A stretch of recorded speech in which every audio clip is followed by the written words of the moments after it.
Welcome! Marco here, and this is the demo flight for the E-Jets family by Xcrafts. This flight is designed to show you how to do a full flight from start to finish, including how to use the FMS, how to use the EFB, and how to use the Autopilot. We will be flying with LNAV and VNAV. We will have altitude restrictions, we will be calculating performance data, and generally we will be doing all the things that you might need on any normal flight. We will also learn how to edit the flight plan and how to do a direct to. And we will finish with an ILS landing. Now we are in Bergamo in Italy. This is where I was born, and it is a beautiful city. You should absolutely visit it if you ever get a chance. And now if you don't have the European scenery installed in X-Plane, that is fine. You will still be able to do this flight, except you will just have the ocean all around you pretty much. Unfortunately, in X-Plane 12, due to the fact that the water is 3D, the runways are not visible if you don't have the scenery installed. The runway is there, it's just underwater, so you will be able to take off and finish and pretty much complete the whole demo flight. Except the landing might be a little bit tricky in the water, but you will be able to learn everything else just the same way. So let's get started. You can see that the engines are running, all the avionics are running. We have a separate video, we have two separate videos actually, where you can learn how to start the plane, how to start the engines from cold and dark with the APU or APU and GPU. And I also recommend that you watch a video called the Cockpit Features Overview, where I go through all the features around the cockpit, how to use the direct keyboard entry, how to set up the settings for the planes, how to pop up all the screens, and so on. So we will start with the flight plan. We are flying from Bergamo, runway 28, and we will be flying to the capital of Austria, Vienna. This is a beautiful flight. It's going to take about 1 hour. And please keep in mind that this route was generated in April 2023. So if there is enough data update in the future, some of the procedures might not be available anymore. So please just select your new procedures. And lastly, most users run into the exact same issues when getting familiar with these aircraft. So we highly recommend that you read the frequently asked questions before you start flying. This will greatly minimize the chance of you running into unexpected issues later on. So let's start by entering our flight plan. First of all, click in the middle of the left FMS screen, and that will bring it up in the pop-up view. The first page that you will see when you load the aircraft is the radio page. At this point, no matter which button you click on right here, you will always be sent to the nav ident page first to verify that your nav data is up to date. After that, we can click on the route button to go to the route page.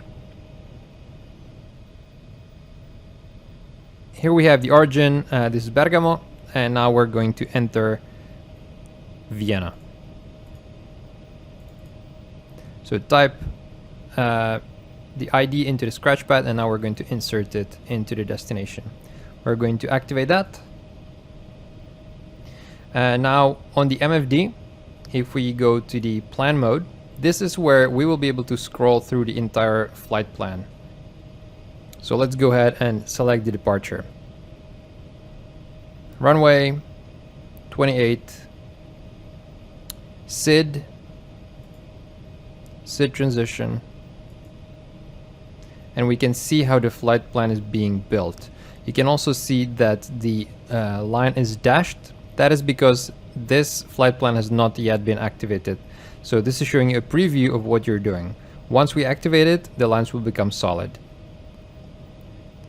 Great. Now let's enter the route. First we'll start with an airway. So airway designations are entered on the left side and waypoints are entered on the right side. So if we start with the airway, left, and then the exit waypoint, we're gonna put to the right. Perfect. Next, we will enter another waypoint.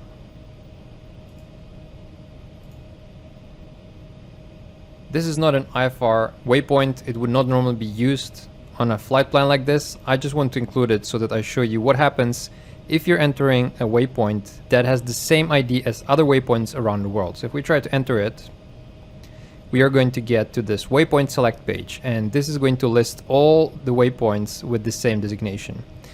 The list is sorted with the first one being the closest to the preceding waypoint. So if we go, we can scroll through our flight plan. Normally you would do it with this knob right here, as is done on a real plane. However, that's not that convenient. The same thing for the zooming in and out of the map, which is done with the outer knob. So we added a few hidden manipulators on the MFD. So if you click left and right or scroll with your mouse wheel on the waypoint center text, you'll be able to cycle through the flight plan, which is very handy. And the same thing if you scroll or click around the half range number, that will zoom in and out on the map. So let's go further up our flight plan. Here we are. Malak is the last one, and after that we want to enter VP011. And it is right there. All right.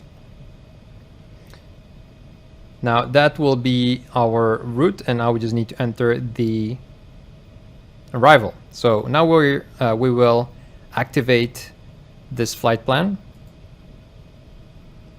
And now we can do the arrival. So runway 34, ILS.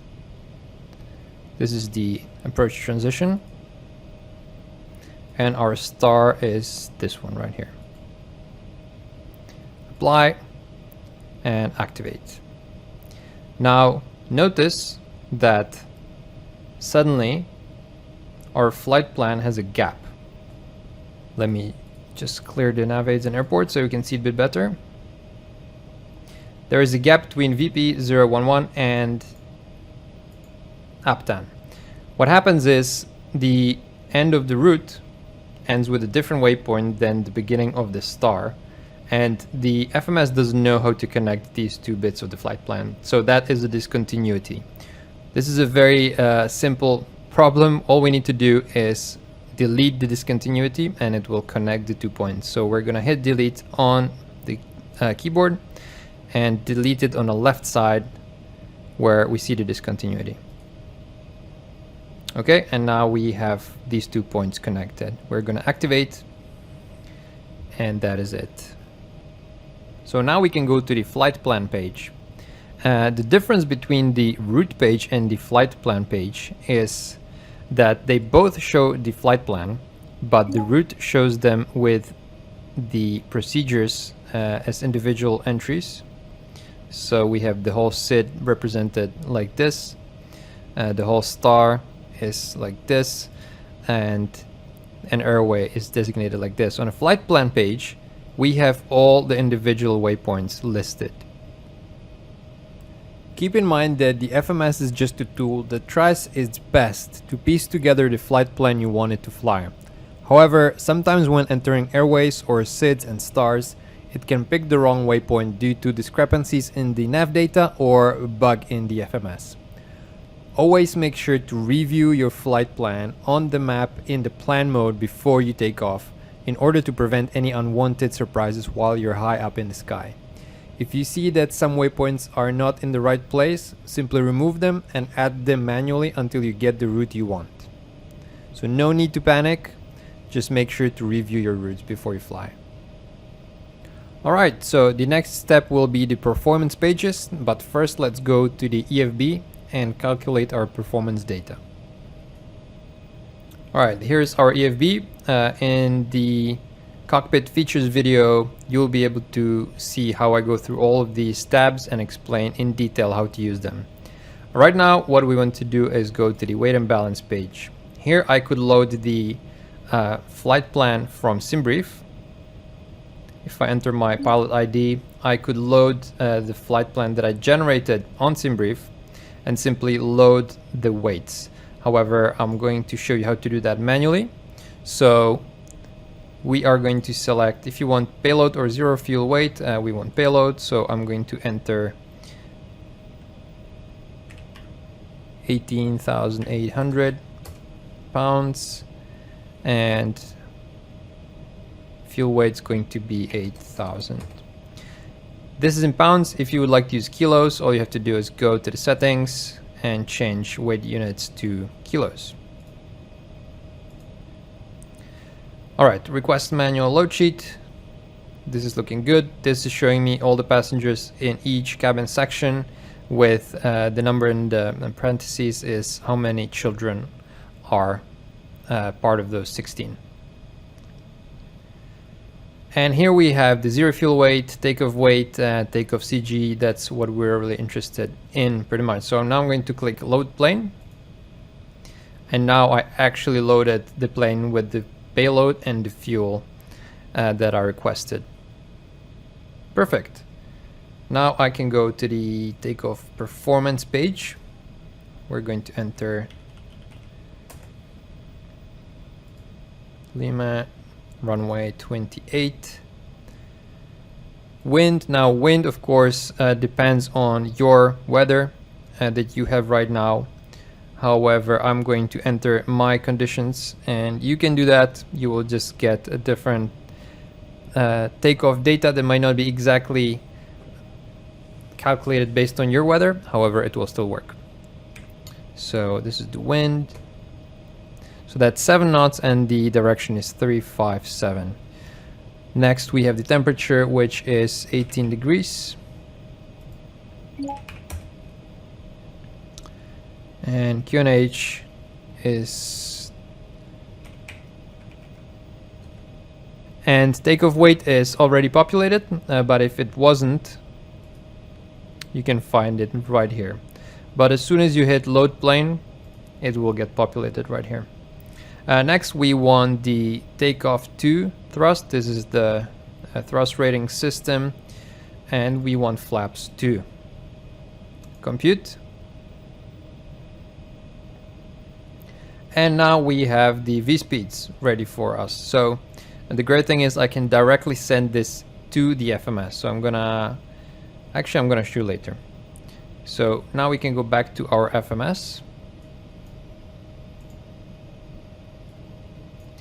And we will continue with the programming.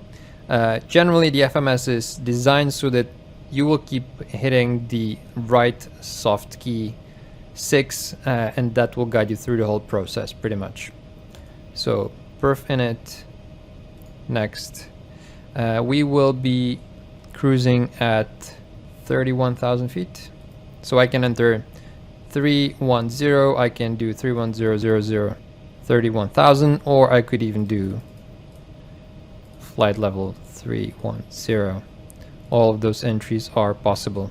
Next we have cruise wind, which I checked. For me that is 253,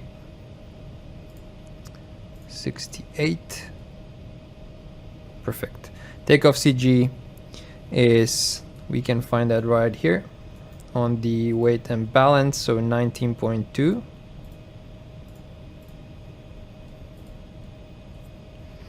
And zero fuel weight. And now watch the magic happen. As soon as I enter this number, we're going to see the vertical profile. And here we are. So now I'm going to zoom out and we can check that the vertical profile is loaded correctly. There are certain altitude restrictions that we need to make sure that we hit. So for example, this waypoint needs to be flown above 6,000, which it is pretty much. And if we go further, here's the cruise altitude. Here we can see top of descent right here. And in the descent we have some more altitude restrictions. This one needs to be above 8,000 and below 18,000, which is correct. And if we zoom in even further, we can just check the rest. And there we have the airport. Plus we can see in cyan or blue the missed approach.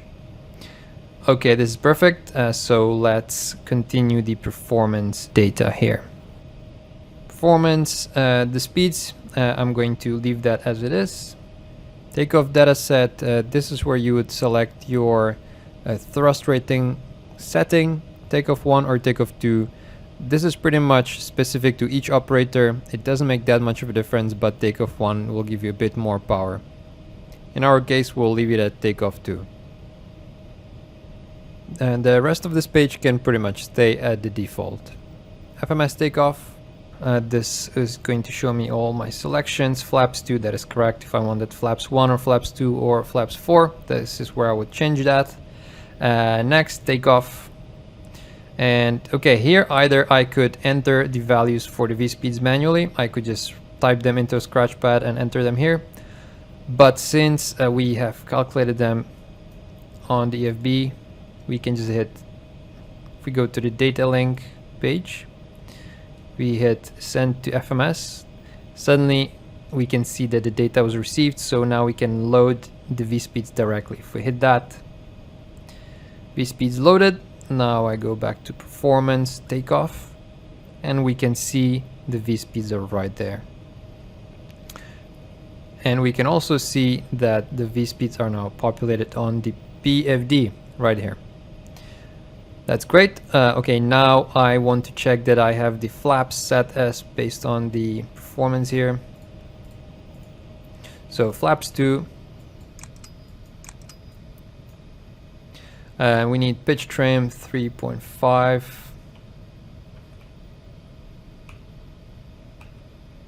Okay. This takeoff pitch is just the pitch that the flight director is going to set on takeoff. Okay. At this point, we are going to hit the takeoff configuration button to see if we are ready for takeoff. No takeoff. Brake. Okay, so that means our flaps and trim is set correctly. All we need to do is release brakes. So I'm gonna set the auto brake to RTO. Now I'm going to set the autopilot values right here. So first we'll change speed to 180. The altitude, initially we will put it to 10,000. And yeah, now we can arm the auto throttle by hitting the 80 button. You can see that it is only armed for now because it is white. As soon as it jumps to the top row and it is green, it means it is engaged. And the second thing I want to do is hit toga on the throttles. This is very important because this is going to set all the correct autopilot modes for takeoff, which will be automatically changing based on the speed, the altitude, and so on. All right, so this is all I want to see. If I wanted to deactivate or disarm LNAV and VNAV, I could do that by hitting VNAV and NAV right there. But I want to keep them on. And parametric settings should be this. Okay, well, and now we are pretty much ready for takeoff. If you started at the gate and you were taxiing now, you might notice that the plane starts taxiing even on idle thrust, which is normal. Sometimes, depending on the load, this is totally normal, and it happens in the real plane. The pilots often actually have to use brakes to control the speed limits when taxiing. And before we take off, I would like to show you a chart that I created that should make it easier for you to understand how you should manage your speeds. The speeds can also vary from one operator to another, but this chart should give you some general guidelines that you can follow. So we will take off with flaps 2 and the speed set to 180 knots. After takeoff, as soon as we reach 180 knots, we will set flaps 1 and speed to 210 knots. As soon as we accelerate to 210, we will then set flaps 0 and speed 250. Keep in mind that you should never exceed 250 below 10,000 feet. As we climb above 10,000 feet, we can accelerate to 270 knots, which is our climb speed. After reaching our cruise altitude, we will accelerate to the cruise speed, which is 290 knots or 0.79 Mach. As soon as we reach top of descent, we will set our speed to our descent speed, which is 280 knots or 0.78 Mach. Then we will want to make sure to descend through 10,000 feet at 250 knots, so we will start reducing our speed a bit before that, because it takes a while before the plane slows down. And then we will keep slowing down based on the distance from the destination airport or the altitude. If you would like to download this chart, you can do so on the demo flight page on our website. Alright, so I'm pretty much ready for takeoff. I'm gonna go into the map mode, which is centered on the aircraft. I'm going to zoom out a little bit, and I'm also going to release the brakes. Check that. Takeoff, okay. Takeoff config button, perfect. And now all we need to do is just push the throttles forward.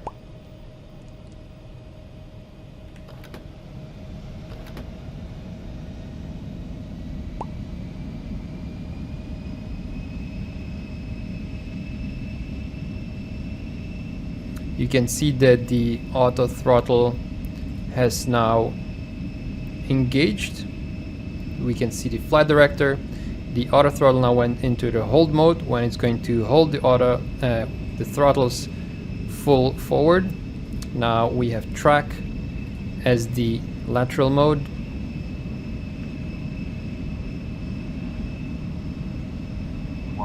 Rotate V2.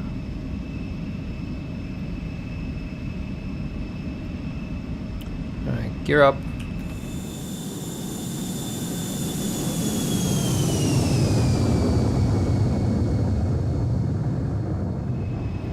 That loud noise that you hear is the nose landing gear being retracted.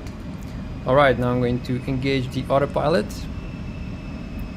I'm going to go flaps 1, increase speed to 210. You can see that LNAV was engaged automatically. That happens at 400 feet above the ground, at 1200 feet above the ground. The takeoff mode for vertical mode will switch to VNAV climb, which is flight level change pretty much right here. So you will never see VNAV as an indication on the PFD. If it is magenta, then it is controlled by the FMS, and therefore it is VNAV. LNAV also is controlled by the FMS. It's using the FMS route as the input, so it is magenta. If we switch to any manual modes, they would be in green. Alright, we are about to hit 210, so I'm going to do flaps 0. We can see that the ICAS, as soon as I retract the flaps, is going to hide all the sections that we don't need, and I can increase the speed to 250.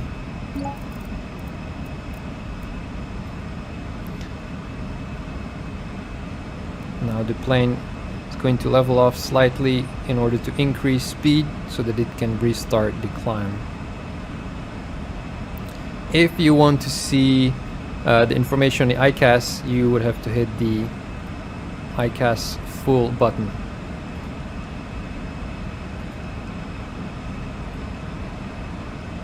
Alright, let's have a look at the FMS. So if we go to the flight plan page, this is where we're going right now.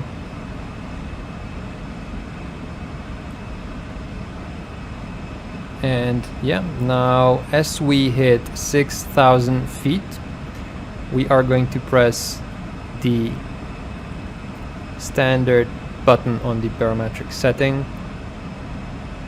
Pressing the standard button will change the standard pressure setting of 2992, and it will switch the altitude indications on the PFD to the flight level format. So if we do that right now, you can see that's what happened.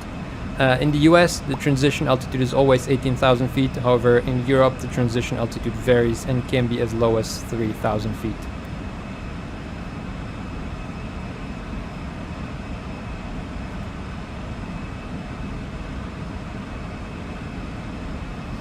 So we can also see that currently we are in a climb 1 thrust setting mode. We started in takeoff 2. Those modes change automatically based on the phase of the flight. Now you can see 6,000 here, but the waypoint is at 10,000. So this number is not telling you where that waypoint is, it's just telling you what the altitude restriction is. So it just needs to be above 6,000, which it was. Okay.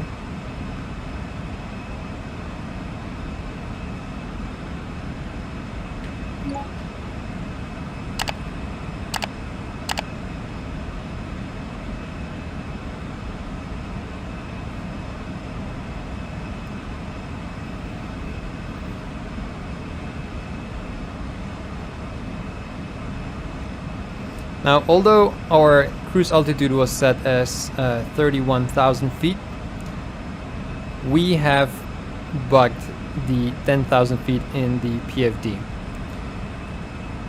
And the altitude setting acts as a ceiling above which the plane will not climb, even if the flight plan says it should.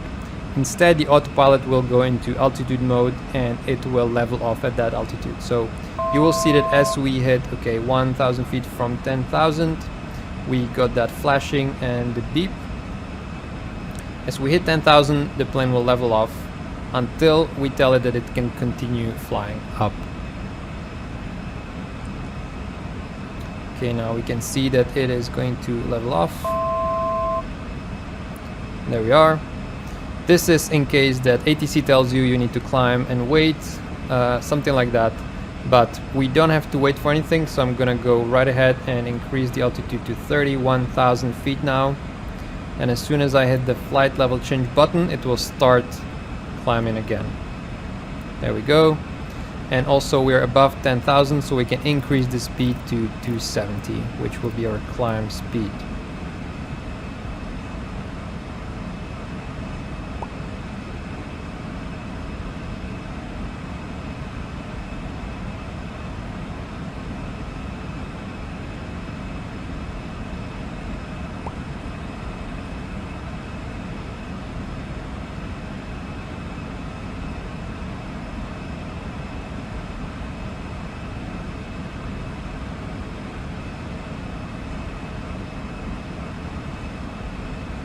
So as we're climbing, I can tell you a bit more about the cockpit. Let's start with the PFD. So this is where you want to be looking while you fly. On top of here, you have the FMA, the flight mode annunciators, which will be green if they're in manual. The vertical and lateral modes can be magenta if they're, as I said, using the FMS as the input. Here we have the altitude setting. On the altitude tape, you can see that there is a magenta and a blue bug. So the magenta is the one that the FMS is saying that that's where we should be flying, and the blue one is our altitude setting, which the autopilot will always follow pretty much. So as I said, if we have a ceiling, the plane will not climb above that. And the same with descent. If we set the descent for 24,000 feet, the plane, as it starts to descend, it will level off at 24,000 feet until we lower it again.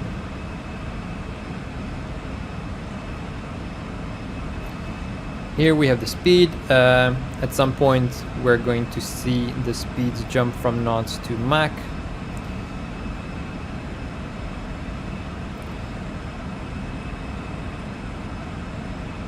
On the MFD, we have the map in the map mode, so the plane is centered.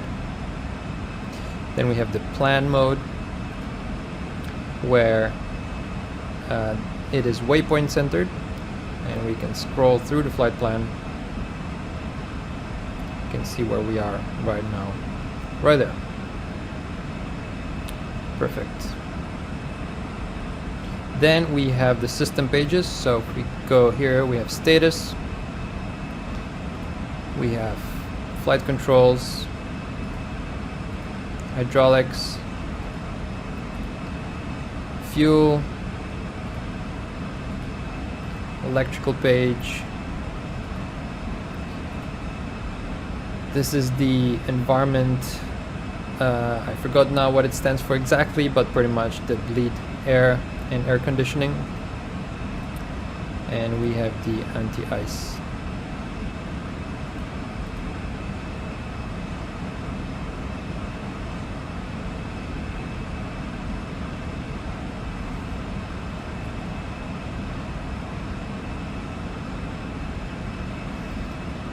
Alright, now I could show you how you can delete a waypoint from your flight plan if you would like to. So if we go to the next page, here is the VP011 waypoint which we added, which isn't a real waypoint, shouldn't be there.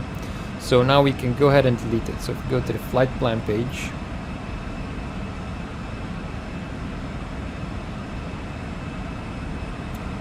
zoom out so that we can see it right there. If you want to delete a waypoint, all you need to do is hit delete into the scratch pad and then click next to the waypoint that you want to delete. You can see Malug, Aptan, the waypoint was right here and it just disappeared. However, we need to activate this flight plan. So right now we are in the mod mode, so we're modifying the flight plan. If we want to execute this as in other FMSs, or if we want to activate it, we need to hit activate. So if we hit activate, this is going to say active, and now this is our flight plan. Now if you would like to add a waypoint, we can do that. So for example, if we type Avaxi, you can add the waypoint by inserting it anywhere in the flight plan. So I know that Avaxi is pretty much somewhere around here, so I'm going to insert it below Malug. And now we can see a dashed line to Avaxi because there's a new leg. This was not there before, so this is showing us a preview of what I entered. So I'm going to activate it. Also it is blue, showing us that this is a new waypoint. So let's hit activate. And that's it. We just deleted a waypoint and we added a new waypoint. Alright, we will continue our climb, and we can skip forward until we are about to reach our cruise altitude so that you don't have to wait and watch me climb. We will not be doing anything else until we see the plane level off at the cruise altitude.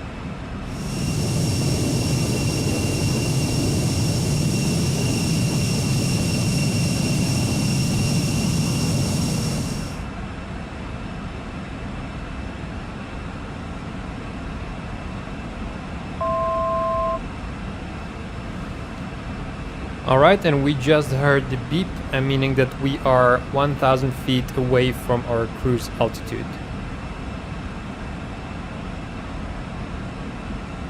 As we reach the cruise altitude, VNAV will go from the climb mode into the cruise mode. We will also see the change on the ICAS, where the climb thrust rating system will change from climb to cruise as well.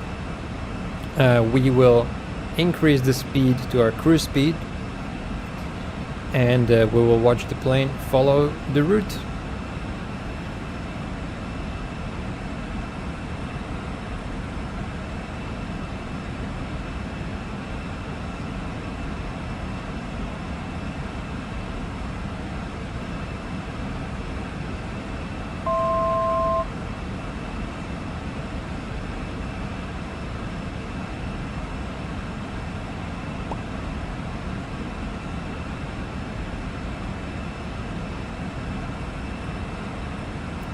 And we just saw the knots change to Mach on our speed dial. And we have just reached the cruise altitude, so the plane is now going to level off at 31,000 feet.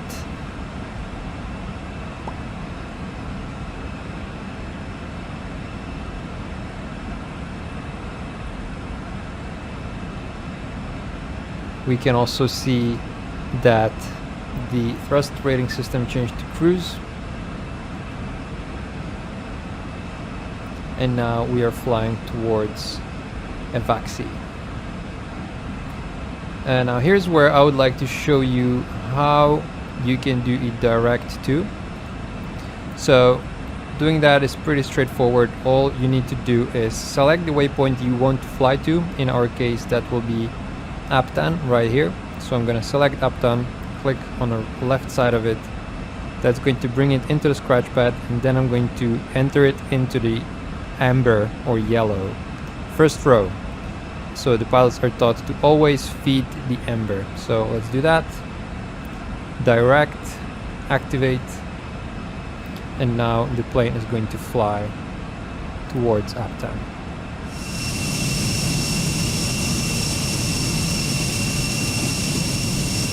I honestly cannot explain to you how excited I am for being able to make this video right now and show you all of these systems working seamlessly. We've been working on the E-Jets for well over 3 years, and it has been an incredible journey. There were a lot of ups and downs, and if you've been following our Not newsletters, you might have learned about all the complicated problems that we had to solve, or about all the underlying systems that we had to create to run behind the scenes so that the users can enjoy this authentic experience. We never expected we would reach this level of simulation, and I'm so proud and grateful that we came all this way. If you've not subscribed to our Not newsletter, you should definitely do so. We started it to share the behind the scenes of the development of the E-Jets, but it has turned into a great platform where we can talk directly to the community and show you all the secrets of flight simulation. We will have a lot more content coming, including interviews with real E-Jet pilots, tips and tricks, tutorials, and a lot more. And lastly, I would love to thank the entire X-Crafts team for all the effort that went into the E-Jets. And also, I would like to thank you guys for all your support along the way, because without you, we would not have made it. Alright, and now let's jump ahead again and go to the start of the descent.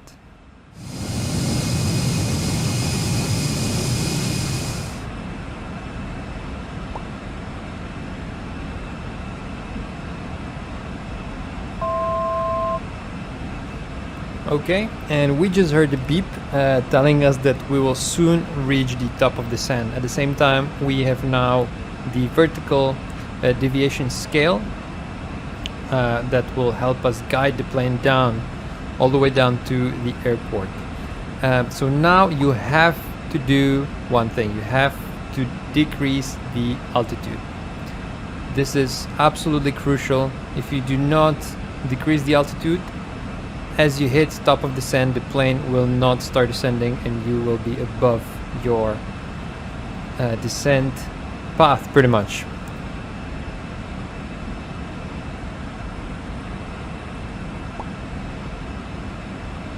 Here we can see how the deviation is now coming closer to the center, and as we come to the center, VNAV now goes into the path mode and the plane will automatically start descending. So notice that all I did is I decreased the altitude.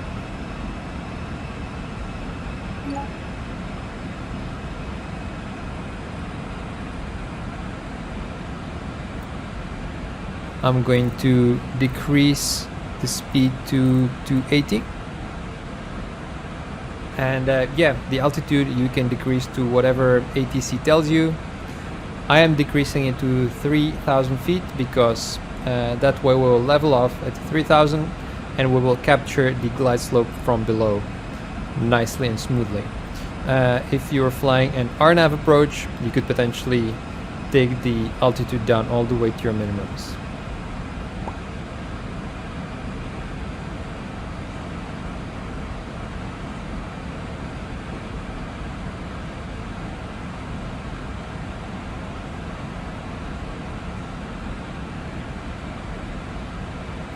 Okay, and as we are now descending, what I'm going to do is I'm going to calculate the performance landing data.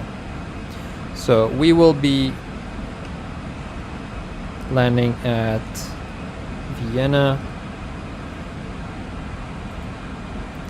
runway 34. Now the wind, let me quickly find the values. So wind 1, 4, 6, temperature 14,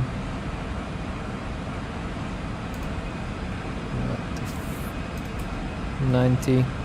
Landing weight, you could check your landing weight at also depending on what plane you're flying.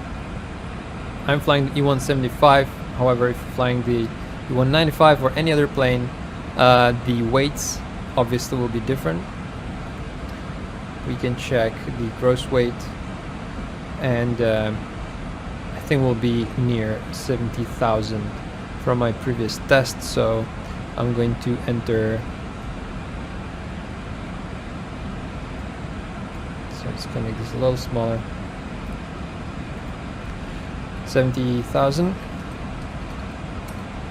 And now, yeah, flaps 5, runway 34, dry. Good. Compute. And there we go. This is our landing performance data calculated. So we can do the same thing as we did before. We can send this to the FMS. We have some more data right here. If we go to the FMS, we can close this. Reset altitude selection. This is pretty much what I was telling you at the top of descent. This is reminding us that we need to reset this. We can clear this passage. If I go to detailing, I can load the landing V-speeds. Perfect. So let's go back to flight plan. And let's go to map. Okay.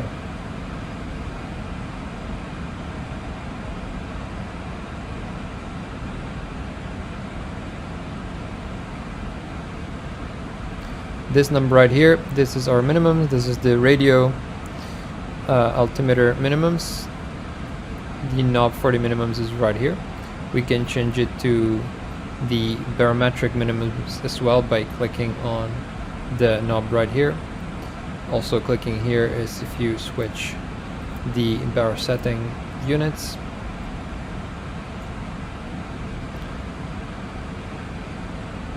So we can see that this is not barometric.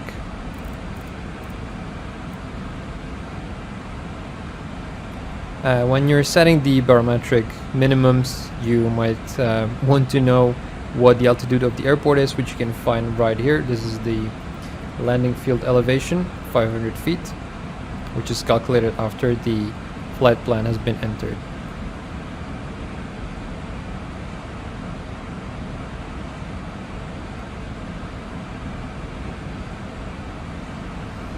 If you would like to hide the EFB, you can click on the paper clipboard right here. That's going to hide it. When it's hidden, you can also toggle the sunshades. You can also toggle the sunshades in front of the windscreen. So if you just click here, that's what's going to toggle it. Also right there, and then you can also move it around.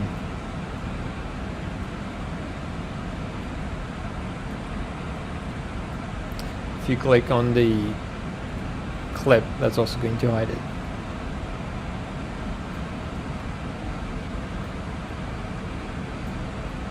By the way, we also have the jump seat.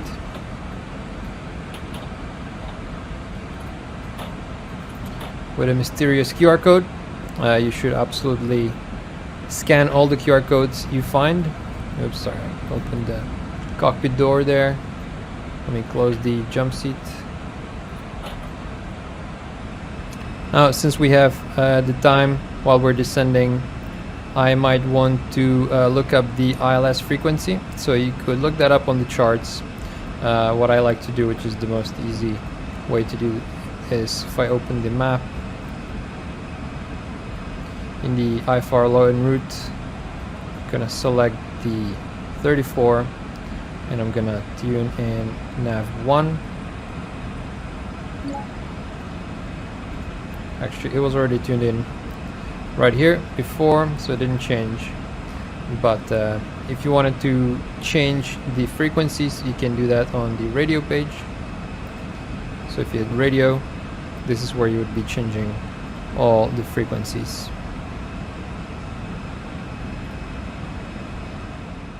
Now, as we are descending, it is important that we manage our speeds correctly. So what we want to do is above 10,000, we can stay at 280 knots. As we reach 10,000, we want to hit 10,000 at 250 knots. So right before you hit 10,000, you can start decreasing the speed to 250. As we hit 20 miles away from the airport, or 6,000 feet roughly, we want to change the speed to 210 knots. Then at 13 miles out, we will set flaps 1 and reduce speed to 180 knots. At 10 miles out, we will set flaps 2 and then reduce speed to 160. At 8 miles out, we will call gear down, then set flaps 3 and then reduce speed to 150. And lastly, at 5 miles out or 1500 feet, we will set the landing flaps, so flaps 5 or flaps full, and the speed will be VAP, which was calculated on the EFB. Managing your speeds is crucial, because if you are overspeeding, the plane will start pitching up to slow the aircraft down. You also want to make sure that VNAV can function correctly, and you want to be stable for the final approach. So make sure to manage your speeds early and based on the guidelines that we provided.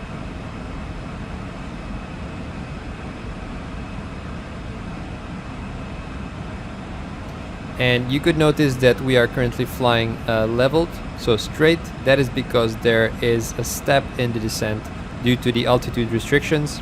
So what we're doing is we're flying straight until we intercept the descent path again, at which point VNAV will start descending once again, completely automatically.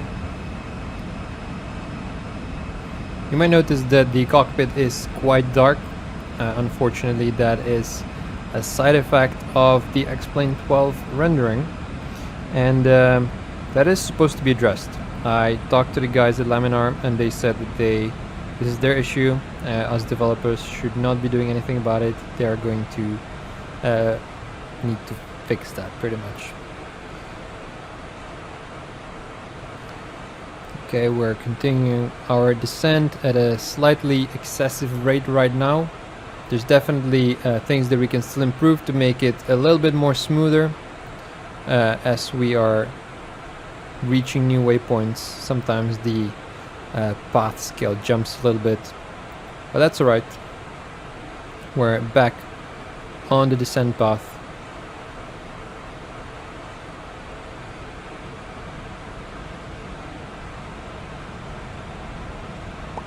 And I will slowly start reducing the speed so that we make sure that we hit 10,000 feet exactly at 250 knots.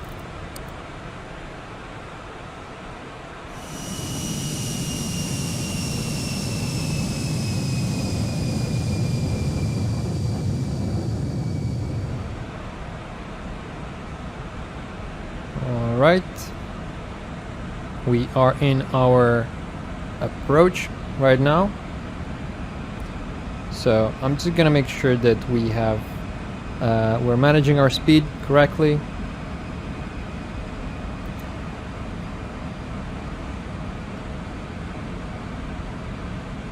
You can see that the frequency for nav1 is loaded already.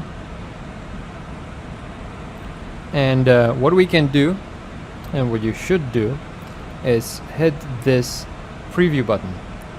This button will preview the ILS needles and the deviation for the glide slope and the localizer, while you still have FMS as the source of for your autopilot. So what we're doing is we're still flying in LNAV, but we just want to see what the ILS is looking like.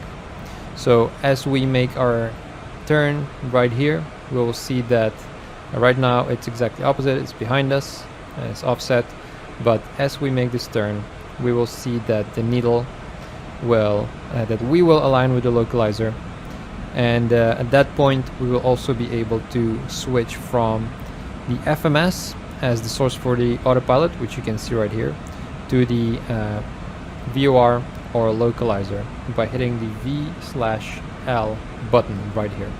So if you want to change the FMS to be the source, you hit this button. If you want the VOR or localizer to be the source, you hit this button. You can also see the HSI in a bigger view like this, but I prefer this way. By the way, you can also change the look of the PFD to the older Avionics, like it used to be. The newest E-jets have the low 27 Avionics, which look like this.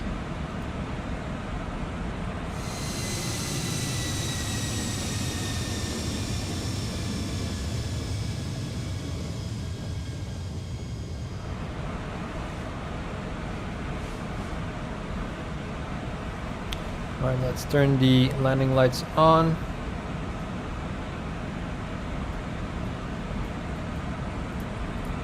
Should have done this before.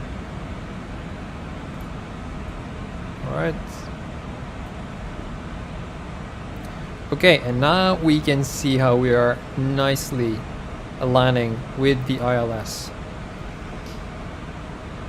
We also see that we are below the glide slope right now. The glide slope is above us, so at this point we can go ahead and hit the approach button. If we hit that, we are going to arm the approach. We only armed it, we did not engage it, so nothing else changed right now. We can see that they're in white, which means they're armed. However, at this point we can see we're aligned with the localizer, so we can go ahead and just switch from FMS to the localizer. So if I hit V/L, you can see we just changed to localizer. However, the vertical mode still stayed in path. That is going to stay like that until the glide slope reaches the center of the scale, at which point the glide slope will automatically take over. And sorry, I'm just going to slow down. I see we are past 20 miles out, so slow down to 210.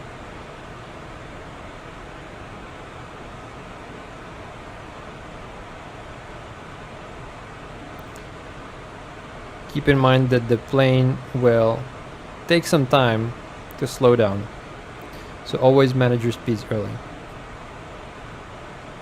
We can see that the glide slope is still above us. That is because we are also descending. However, we bugged 3000 as our altitude, so as soon as we hit the 3000, suddenly we will level off and the glide slope will catch up with us, at which point the plane will automatically switch to glide slope and continue the approach.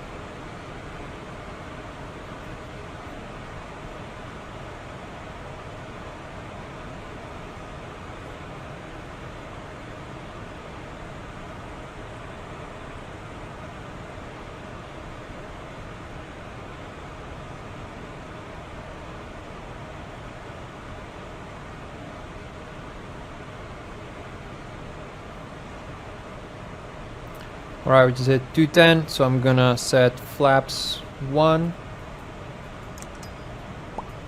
You see the ICAS is populated again, and I'm going to decrease the speed to 180.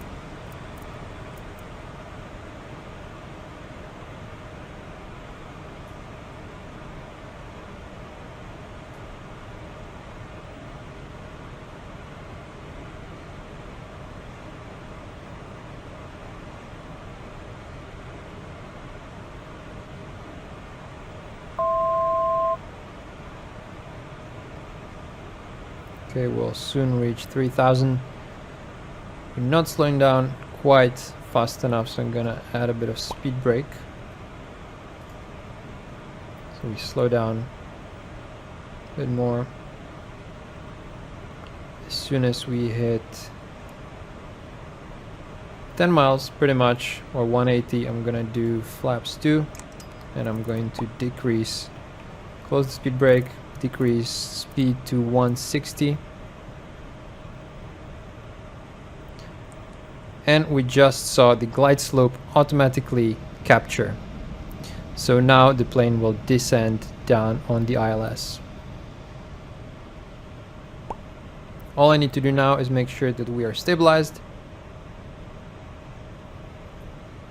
We are 8 miles out, so gear down, flaps 3, and speed down to 150. You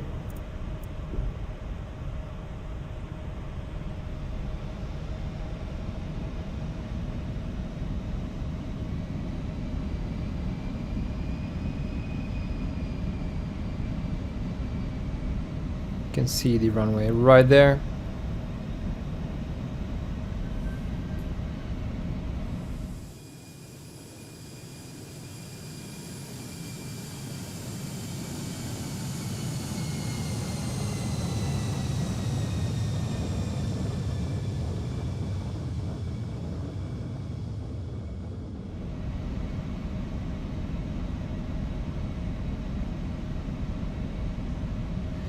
We can do flaps, landing flaps, so flaps 5. You can land with flaps 5 or flaps full. And I'm going to decrease the speed to our VNAV, which we calculated on the EFB.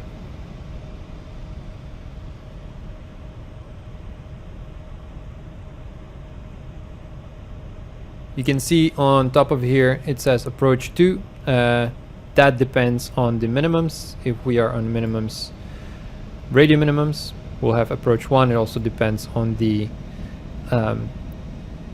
category for the approach. So yeah, I will stay in radio 200, and we are nice and stabilized for the landing.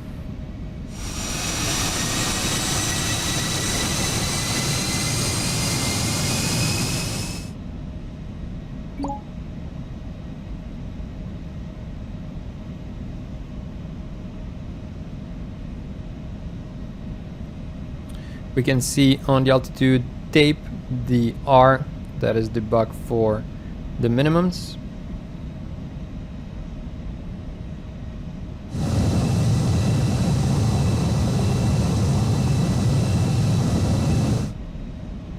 Approaching minimums. Minimums. Autopilot. Minimums.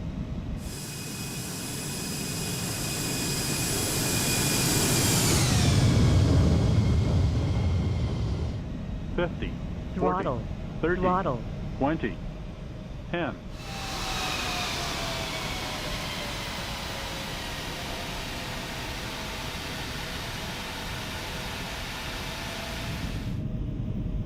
Reverse. I just realized we did not set the auto brakes. Well, that's fine, we can do that next time. However, here we are, landed safely in Vienna.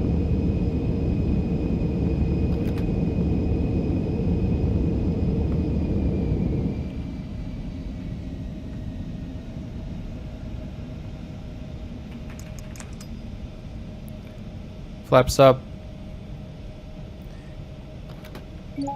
Alright, and here we are. I hope that you managed to complete this flight safely and that you've learned a lot from this demo. If you have any questions, feel free to post them down in the comments, and make sure to subscribe to our Not a newsletter. I'll see you next time.